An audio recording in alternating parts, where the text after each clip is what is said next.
અને આ સાથે કચ્છમાં પણ ઠંડીનું મોજું ફરી વળ્યું છે સર્વત્ર જગ્યાઓ પર। કોલ્ડ સિટી નલિયામાં ઠંડીનો પારો 7 ડિગ્રી સુધી નીચે ઉતરી ગયો છે। કંડલા એરપોર્ટ પર તાપમાન 9.4 ડિગ્રી રહ્યું છે। ભુજમાં લઘુત્તમ તાપમાન 11 ડિગ્રી નોંધાયું છે। ઠંડીને કારણે લોકોના જનજીવન પર અસર વર્તાઈ રહી છે। ઠંડીથી બચવા માટે લોકો તાપણા અને ગરમ કપડાનો સહારો લઈ રહ્યા છે। આ સાથે જ આગામી દિવસોમાં ઠંડીનું જોર હજુ પણ વધે તેવી આગાહી હવામાન વિભાગ તરફથી કરવામાં આવી છે। હમણાં છેલ્લા 4-5 દિવસથી ઠંડીનું જોર બહુ વધી ગયું છે।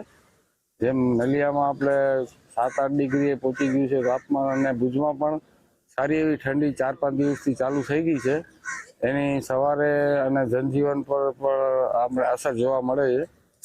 એટલે 4-5 દિવસથી જોર વધારે છે। ઠંડી આમ તો બહુ જરૂરી છે આપણા માટે, અને ઠંડી હોય તો લોકોની આળસ ઉડે, અને ઉડે તો કસરત કરવા આવે। અત્યારે વોકવે જે બન્યું છે એમાં ખરેખર લોકોનો ધસારો વધતો જાય છે। જેમ ઠંડી વધે છે એમ લોકો વધારે ને વધારે આવતા, એટલે લોકો જાગૃત બી થઈ ગયા છે એવું લાગે છે આપણા કચ્છમાં પર્ટિક્યુલરલી।